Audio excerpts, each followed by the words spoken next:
ভদ্রতা কোনো মানুষের বংশের পরিচয় নয়, বরং তার অন্তরের আভিজাত্যের বহিঃপ্রকাশ।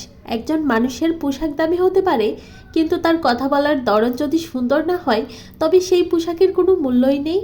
প্রকৃত ভদ্র মানুষ তিনি, যিনি নিজের চেয়ে নিচু পদের মানুষের সাথে সম্মানের সাথে কথা বলতে জানেন। ভদ্রতা মানে কেবল নিচু স্বরে কথা বলা নয়, বরং অন্যের মতামতের প্রতি শ্রদ্ধা রাখা এবং তর্কের সময়ও নিজের ধৈর্য না হারানো। আসসালামু আলাইকুম ভিউয়ার্স, কেমন আছেন সবাই? আলহামদুলিল্লাহ, আমরাও ভালো আছি। আজকে প্রায় 13 দিন পর একটা লং ভিডিও শেয়ার করছি। আশা করছি পুরো ভিডিওটির সাথেই থাকবেন। আর সেই 13 দিন পর আজকে সকালবেলা আমার নিজের কিচেনে রান্না করছি। সকালের নাস্তায় আজকে রুটি বানিয়েছি, সাথে ডিম সেদ্ধ দিয়েছি 3 জনের জন্যই। গতকালকে রাতের বেলায় লাল শাক ভাজি করেছিলাম, অনেকটাই ছিল। আর সকালবেলা রুটি বানিয়েছি, সাথে ডিম সেদ্ধ দিয়েছিলাম, কলা ছিল।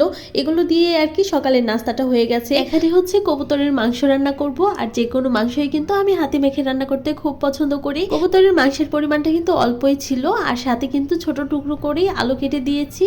তারপর পেঁয়াজ রসুন আদা বাটা দিয়েছি। তারপর শুকনো মশলা যা যা লাগে সবকিছুই পরিমাণ মতো দিয়েছি।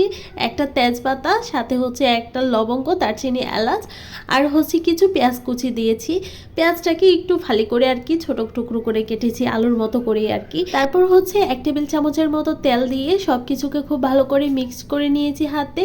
এখন পরিমাণ মতো তেল দিয়ে নিয়েছি কড়াইয়ে, অল্প পরিমাণ পেঁয়াজ কুচি দিয়েছি।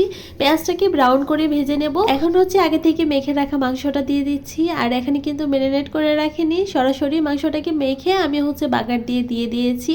আর এভাবে রান্না করলে কিন্তু খেতে খুবই মজা হয়। মাংসটাকে কষানোর মধ্যে দিয়ে আমি এপাশে করলা ভাজিটা করব। এখানে করলা ভাজি সাথে কাঁচামরিচ পেঁয়াজ একসাথে দিয়ে দিয়েছি। পরিমাণ মতো লবণ হলুদ দিয়ে সবকিছুকে একটু মিক্সড করে ঢাকনা দিয়ে রেখেছিলাম। তারপর ঢাকনা ছাড়া আমি ভাজাটা করেছিলাম।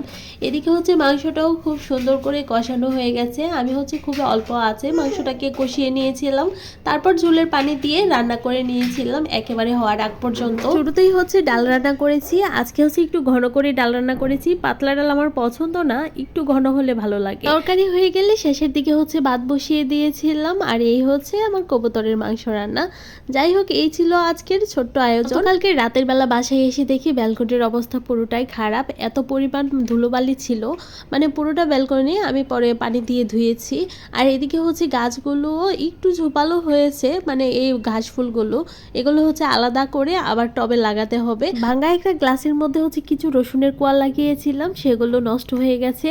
আর এদিকে দেখেন সেই কবে লাগিয়েছিলাম পুঁইশাকের ডাঁটাগুলো, সবগুলো ডাঁটা থেকেই কিন্তু খুব সুন্দর পাতা গজিয়েছে। এলোবেরা গাছটা নষ্ট হয়ে গেছে। আজকের ভিডিওটি এখানেই শেষ করছি। কেমন হয়েছে কমেন্ট করে জানাবেন। সবাই অনেক বেশি ভালো থাকবেন, আমাদের জন্য দোয়া করবেন। আল্লাহ হাফেজ।